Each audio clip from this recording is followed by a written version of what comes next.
nigga I trained, then used to be under me like my lieutenant. The nigga I used to come to New York, I used to do shows and let the nigga come on before I did Keep Your Head Up and Get Around.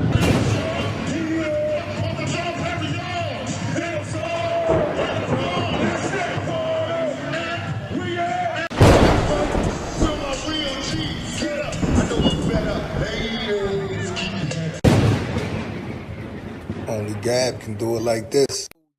Yo, YouTube, what up? It's your homie Gab, I'm in the building. I ain't gonna hold y'all up. I got something special for y'all today. You know what I mean? Something special for y'all, yes indeed. Snap in You Photos presents celebrity hip-hop photographer, Miss Corey Sojer. Yo, what up?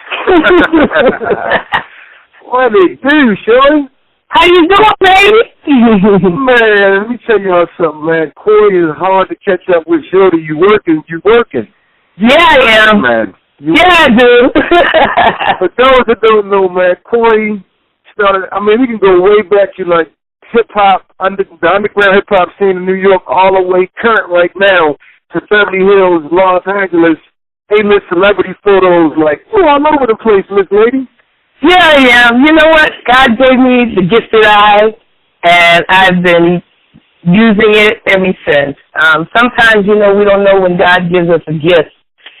Maybe sometimes in the beginning we'll find out, maybe later in our life, but I found out early, back in 92, even though I started shooting back in 1991.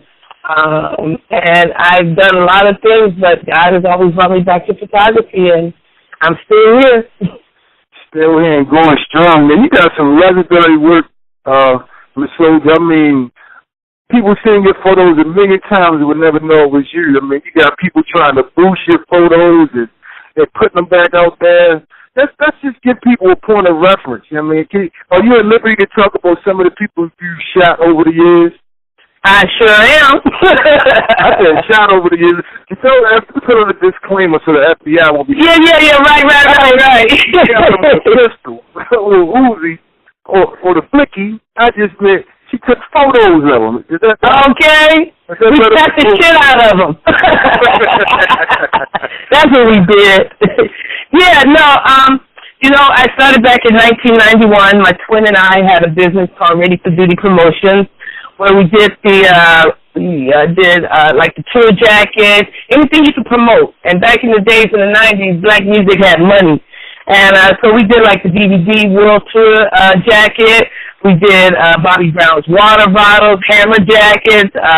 We did, Tim Dog's Front Compton's T-shirts. And so we did stuff like that. And it was our first year, and we decided to have a party.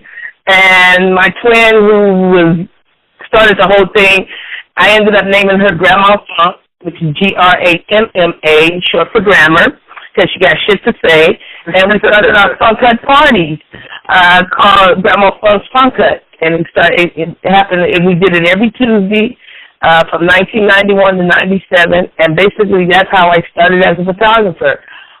We would throw the parties, and I would photograph everybody in the party, not knowing all the celebrities, because my sister started in the record industry at Next Plateau, where she had Salt and Pepper, and so she knew all the industry people. I was coming off from playing professional women's basketball after serving my country in the United States Army, and so I would snap everybody, and every week, the next following week, I would make collage boards of everybody that came to our parties. So this is how I started. I started out with a flashlight because I didn't know anything about an infrared, flash or on my camera at the time. So I was because we started at Big City. Yeah, because we started at Big City Diner. So upstairs was all lit up. Well, we had all the, the house music. The DJ had the house music. Downstairs was the reggae and hip hop. So downstairs was dark, but I would use that flashlight, and I got some great shots. And I'm thinking, wow, and then we moved to, by this time, people were like, oh, you should, start selling your photos to the magazine.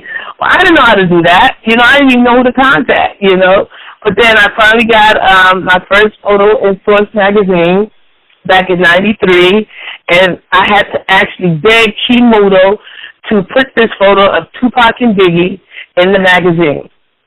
I let him see the photos, and he looked at them. He was like, I don't see nothing.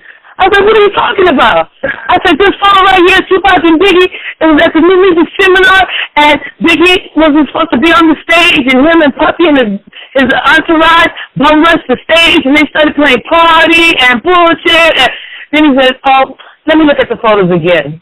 So that's how I got my first photo in Source Magazine. It was Tupac and Biggie. And you had to beg them for... And I got $25 each photo. I was a happy camper, but now I could get $2,500 for that photo. You know what I mean? So, man. 2 photos of Tupac and Biggie together, but on stage together? That's Exactly. Yeah, but you just think, in '93, Biggie hadn't even come out yet, so there was Party playing a dat when he came on stage. You know, so he hadn't even dropped yet, even though he was on Bad Boy. So, you know, people, you know, you have to remember, you look at it now and you think, whoa, but when you looked at it back then, it was just like, all right, whatever, you know, it was no big thing.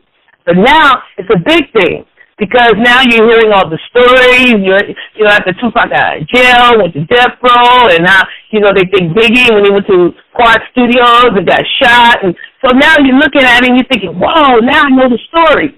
But when I did it at the time, it wasn't a big thing. You know what I mean? So, but these are my friends. When we just do the Funk Cut party, we put on signed and unsigned acts in spoken word and hip-hop. You know, so we invited all the A&R people down. Black Sheep had their first performance at our party at the Funk Cut. Wow, Mr. Long and Dreads, huh? Exactly. Wow. I mean, we had Russell Simmons in there. We had Bobby Brown. We even had singers, Christopher Williams. I mean, Busta Rhymes. We had Houdini. I mean, the list goes on. We had Mike Bivens, Biz 10. He brought Boys to Men. I mean, because you think, back in 1991, there was no place for us. We were underground. Nobody believed in hip-hop. They didn't think we was going to go far. Like, it ain't over the planet yet at this point. Exactly. A storm was coming down. It was brewing. And you had to think, in 91, you know, females were coming on. You know, we might have had, you know, Salt and Pepper and Sequence back in the day. Yeah, but in the 90s is when it blew up. Then you had like when the TV started in the 80s. In the 80s, we had Money Love, you know. So women were coming out now, and the record labels were allowing them to come out. You know, they might have been, it started in the 80s, but they didn't make it really big until the 90s. So it was a big thing for women. And big time. You was right there for the whole movement.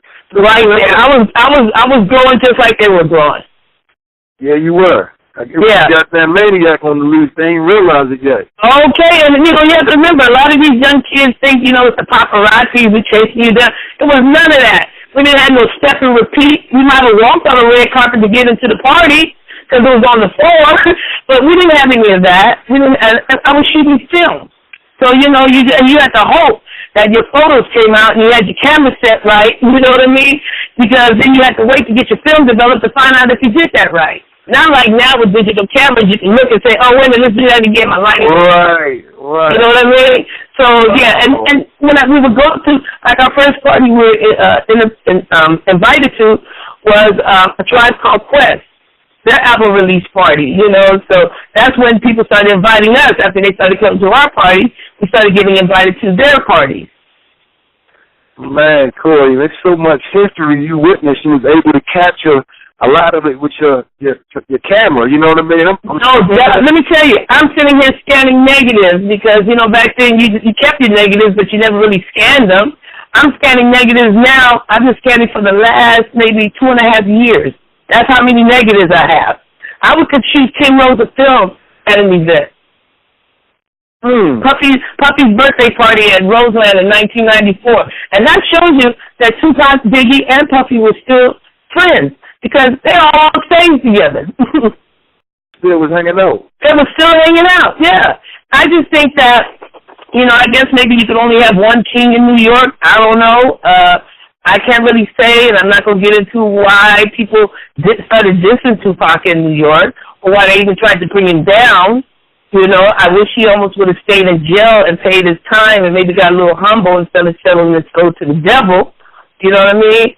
And when I say sell your soul to the devil, I mean, he got with Death Row, but he came out of jail angry. You know what I mean? Right. And you made it sound shit nice. You know, I know what you mean. You don't mean he really stole the soul. You meant he put himself in a bad situation to get out of a bad situation. Yeah. Right, and he was angry. So, you know, when you, instead of him getting humble and kind of maybe looking at everything, you know, while he had time, not saying he had to come out like Mike Tyson, you know, and be with the Muslims, but they helped him. Because when he came back out to be a fighter, he didn't have that anger anymore. Right. You know what I mean? He definitely wasn't the same fighter when he came out. No. So, you know, like I say, at the end of the day, God gives us all gifts. But sometimes we can take over the gift and stand in God's way. You know what I mean? And I've learned to stand in my lane and out of his way. Because, you know, I've been sitting here wanting to do a book for years, but it wasn't my time. Then when I started sorting my negatives out, writing down, you know, chronicalizing where the party was, who was at the party, blah, blah, blah, the Spirit says, you know what? Do a hip-hop yearbook. Bring everybody back home, you know, because it was like school. And so I said, a hip-hop yearbook. That would be great. Because I can break everything down, like the Bomb Diggity parties, you know, the men on the wheels of steel, you know, our DJs, and kicking it behind the scenes at the video shoots. I thought this would be amazing. People say, do you have enough photos? I was like, hell yeah. Hell yeah. I think 93 alone will probably be volume 1, 2, and 3. That's how it was. That's the kind of amount of work you was putting in, man. Exactly. Well, you know, you have to remember, for a lot of people that are young, too, back in the days, we had industry parties. You know, so it was only industry invites only. Not like now, you say, you know, Cameron's going to be at the club. You know, after 10 o'clock, you pay $20, ladies in free. It wasn't that. Right. It was industry invite only. So, you know, the outsiders didn't know anything about it. And back in the days, in the 90s, black music didn't have money, so they threw parties all the time. Right. You can go to 3 parties.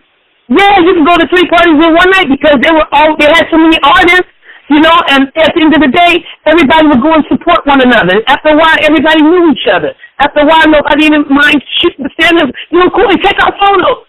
Get us in the source, you know. Get us in Vibe, you know. Get us in B.I.G. So, you know, that's how it used to be, you know, and it was so exciting. I sit here every day scanning these photos. I'm looking back at the parties going, wow. Just reminiscing, huh? Oh, shit. Oh, I got that photo. Oh, damn. Yeah. So it's amazing. Real fast, so you mentioned you had a chance to, you know, get relationships with a lot of these people, you know? Rubbing elbows, you in the same corner, same circle. Smoking blunts, real blunts, with Tupac and Biggie, so yeah. Wait a minute, I was about to go there. Did you smoke the blunt with Big Impact? Yeah. And look, we on Machiavelli Media right now. Okay. You might be the first person in hip-hop history to share a blunt, well, that we know of. You know what I mean? You make a history right here. With Tupac and Big. Yeah, we were at where were we at? Lords of the Underground party back in '94, and we were sitting in the VIP section, and Big Cap, DJ Big Cap, rest in peace, he was rolling the blunt. You know, you had to take the paper out the filling, you know, you take the insides out, and you had to lick that motherfucker, you know, and your tongue all nasty now. Not like now when you go to the store and it's already ready for you. It's already ready. Okay, but that's how we used to do it. Facts. Oh, let me tell you, back then the 90s was amazing because people were on, but they weren't on. But everybody supported one another. Not like now, people fighting and beefing. I'm sure they had beef too, but we wouldn't be up in the club and no industry party fighting. I don't remember no fights. Right, it was all love for the most part. Yeah, everybody was networking. Everybody was trying to get on. And you know what? And shit hadn't got corrupted yet. You know, hip-hop, man, was hip-hop. You know what I mean? Right, exactly. People always think of hip-hop in terms of just the MC or maybe a DJ, but everything played a part. Hip-hop got its own spirit, like you say. He was a hip-hop photographer. You know what I mean? Yeah. The way hip-hop is unconventional. You just mentioned in terms of how you had to use a flashlight. You know what I mean? Right. You know what I mean? I tell people in the studio that all the time because I'm an artist myself, first and foremost. And I have engineers in that are like, well, I went to the such and such academy for engineering, and I shouldn't turn your vocals up so loud. And I'd be like, dude, this is hip hop. You be trained classically. You know what I mean? Right. I'm telling you, turn my vocals up, turn them drums up. And he's looking like, well, I can't do that because, once again, hip-hop is unconventional. Even during the videographers, I had a videographer, and I ain't going to say his name is my man.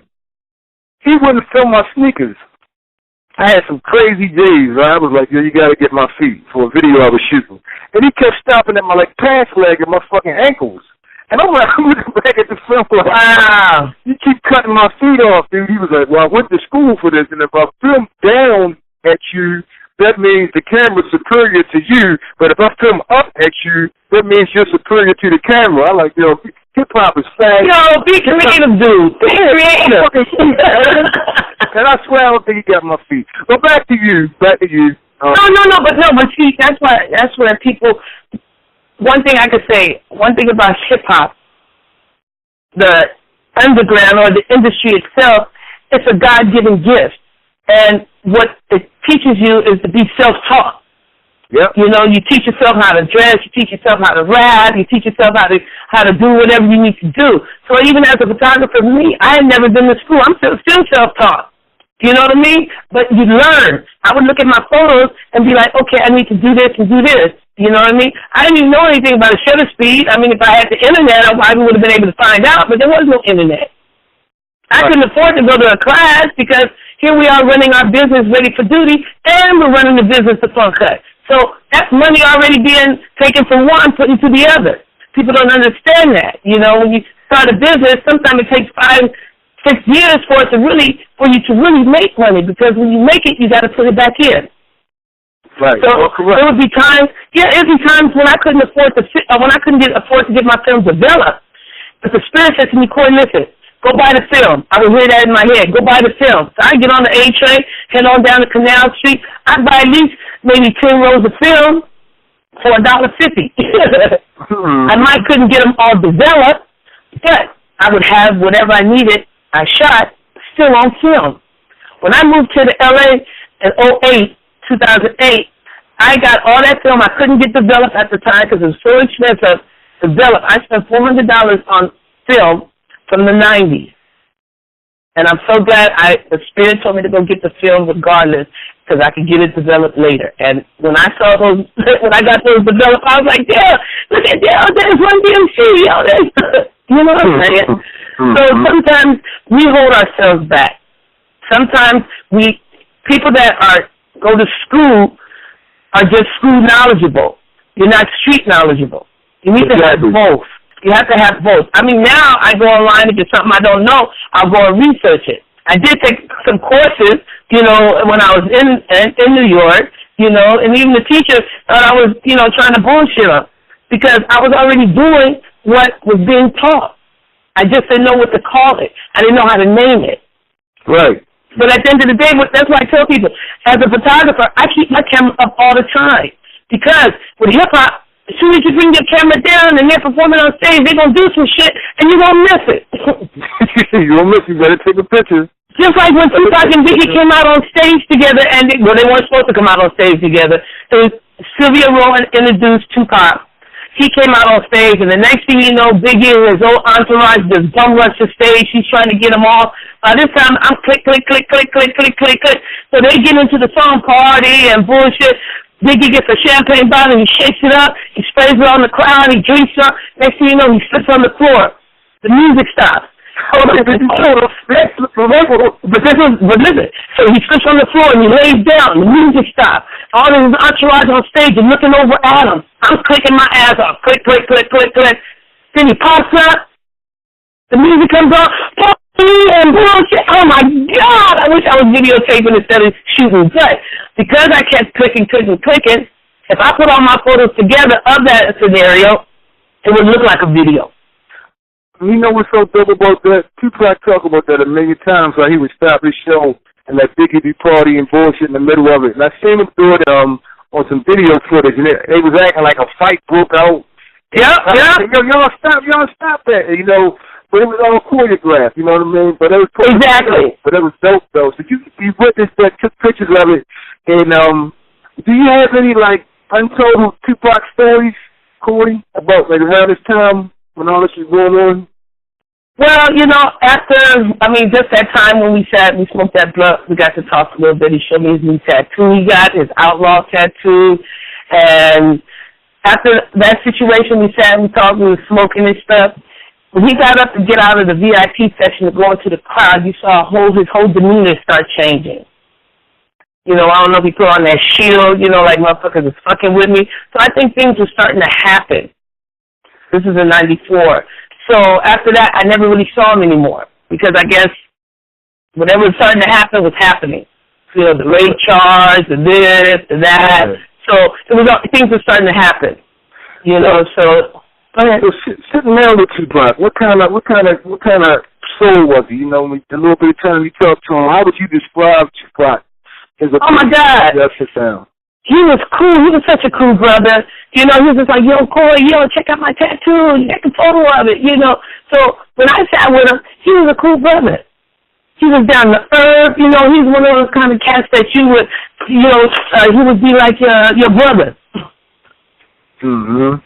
Now, that's what I got from him, and I get that from everybody, you know, maybe because my spirit is a good spirit. When people meet good spirits, they can have conversations, you know, that they wouldn't have with normal people because they're out for, the limelight, the starstruck or whatever.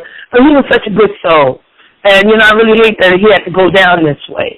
You know, just like all the stories you hear about, when you watch the movies or whatever they put out about him, he was really down to earth. He was really conscious, but he came from a conscious family, a conscious background.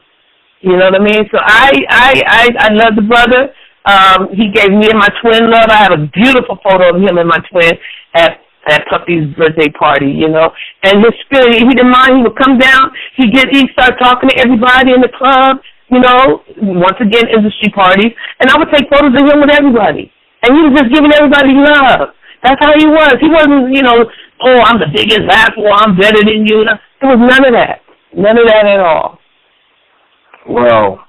And like I said, I just think when things started happening around him, that's when he started changing. And which is understandable, you know what I mean, at the end of the day.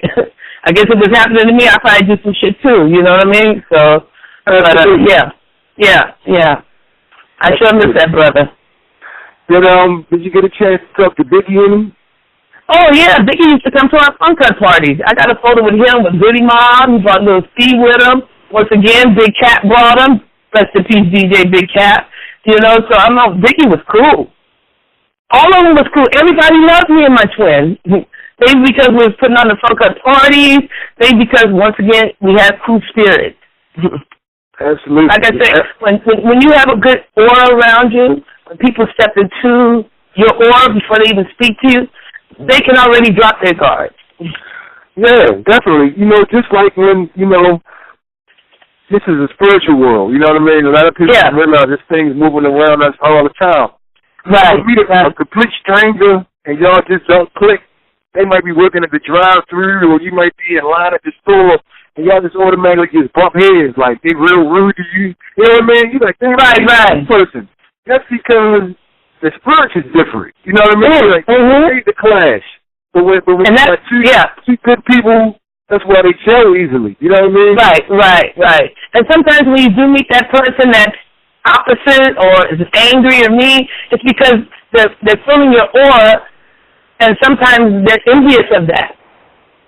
Right. And then whatever they're carrying with them, they just want to make it even all angrier because they want to break your spirit. Facts. You know what I mean? So that you come to their level. No, stay at your level. You don't always have to argue with that person because at the end of the day, they want to hear what you got to say because maybe they really want to be where you are. Facts. More good. You know what I mean? Yeah. I got something else for you. How many photos of Tupac do you think you probably shot or have in your possession? Oh, shit, I haven't even counted.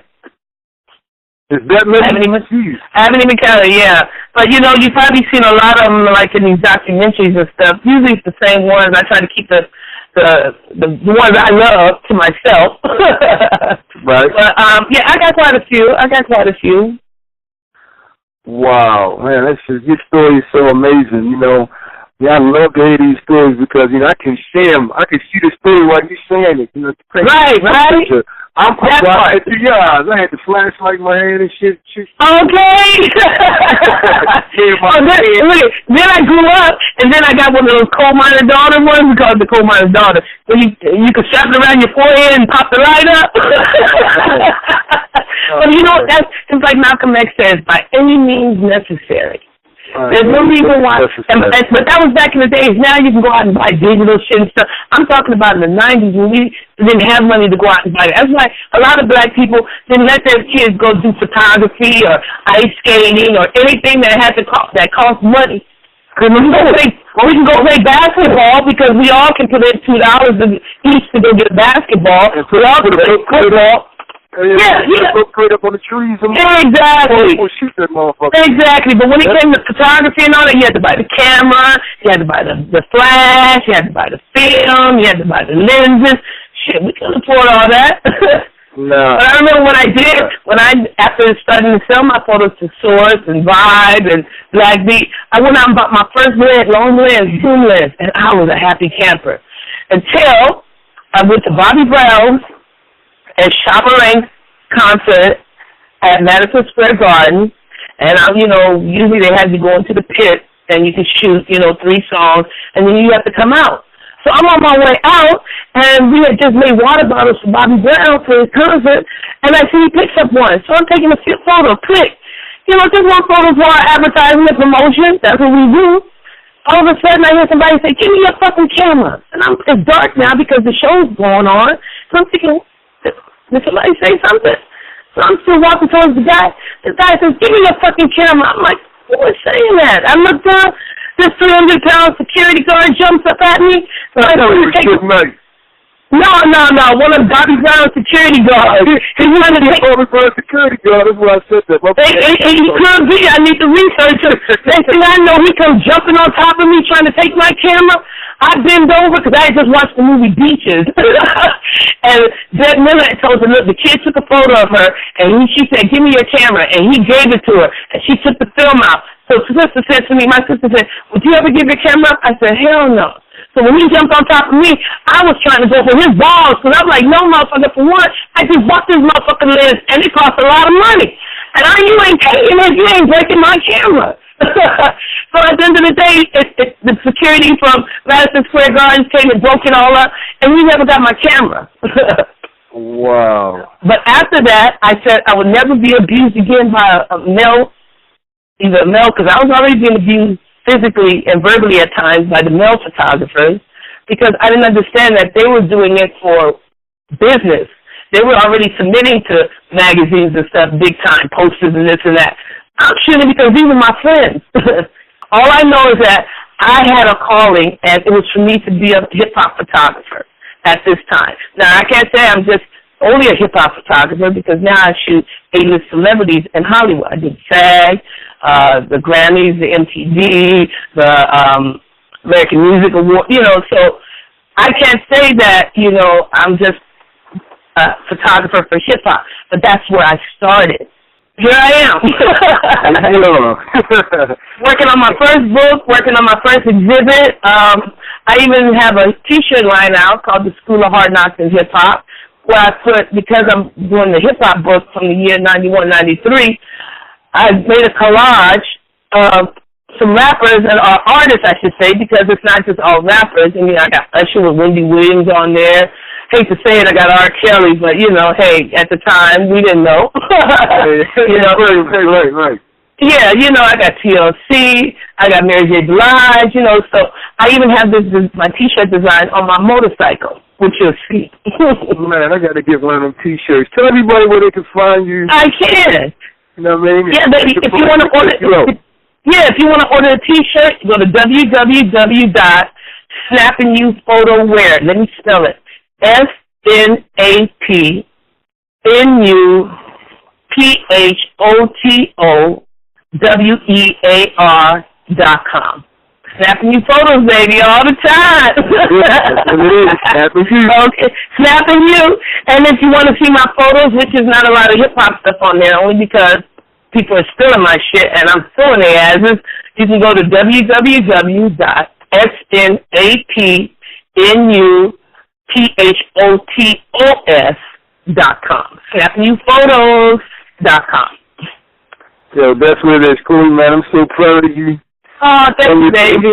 You know what I mean? Yeah. I want to talk to you right now. You know what I mean? I know my listening audience will be pumped once they hear this because... Well, you know what? I'm honored that you even wanted to interview me. You know, a lot of people don't know that some of these photos that they're seeing, they don't know who the photographer is. And see, that's why it's important for people to hear what you're saying because, you know, that's what moved me when I heard your story because people need to know. You know what I mean? When they see that photo, right? That photo came from an individual. You know what I mean? Right. You know what I mean? It came from your camera. It came from you pushing through the crowd. You know what I mean? And right. You're creative. But you paying to get the negatives, you know, developed and things like that. And, you know, and guess what? Sometimes people just need to know, and people deserve their just due.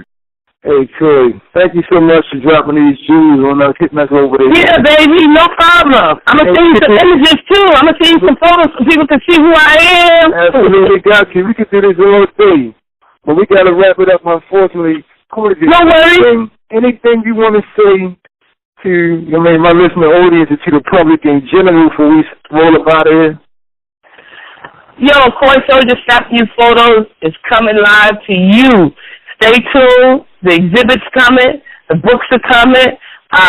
You'll get to meet me, female photographer, from underground hip-hop to A-list celebrities. It's going to be a pleasure to meet you. It's going to be a pleasure to show my shit to you. So, yeah, that's it. Hey, man. To y'all, it's a pleasure as always. We signing off. It's your homie Gab, Machiavelli Media, Corey Sojer. About to hit y'all with the peace. Machiavellian is Illuminati all through your body. Blows like a 12-gauge shot.